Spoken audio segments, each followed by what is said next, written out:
Hi, I'm Adulpol Charukesnunt, Director of Advisory Services at Thornton in Thailand. When it comes to business, cash isn't always king.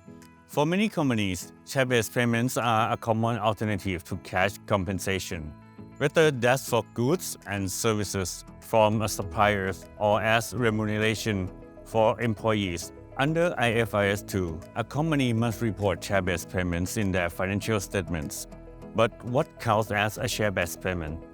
IFRS 2 defines a share-based payment as a transaction where a company receives goods or services in exchange for equity instruments, or by incurring liabilities for amounts based on the price of the entity's shares or other equity instruments. IFRS 2 requirements apply to all companies, from SMEs to large corporations, and includes employee share purchase plan and share ownership plans.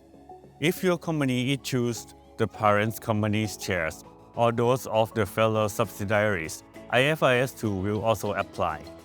The specific requirements for valuation and measurement can vary based on the number of factors.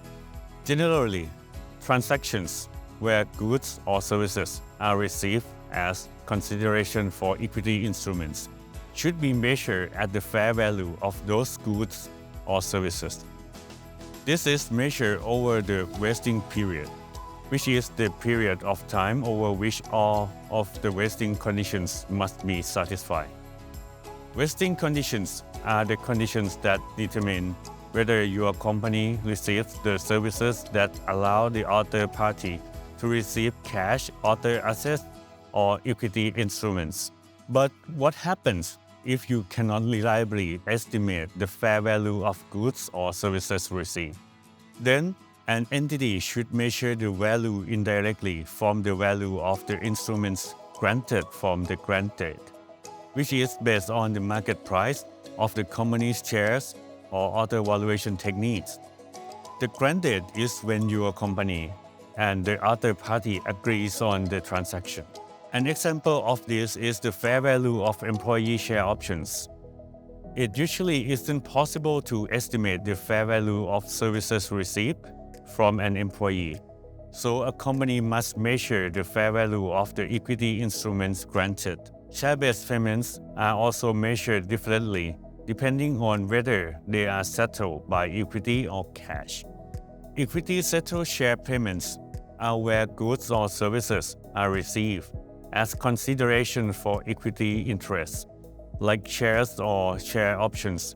Cash-settled transactions are where the entity acquires goods or services by incurring liabilities that are based on the price of the entity's shares or other equity instruments.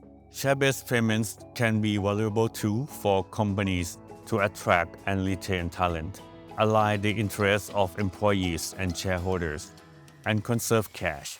However, the complexity of share-based payment arrangements can make accounting for them challenging, and companies should seek professional advice to ensure compliance with IFRS 2 and other relevant accounting standards.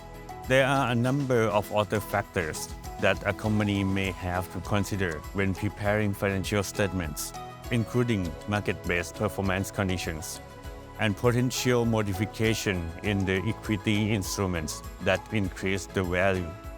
It can be tricky to navigate the maze of IFRS 2 requirements without help. Luckily, Thornton has considerable experience in valuation and financial reporting of share-based payments for a wide range of transactions. If you would like to learn more, get in touch.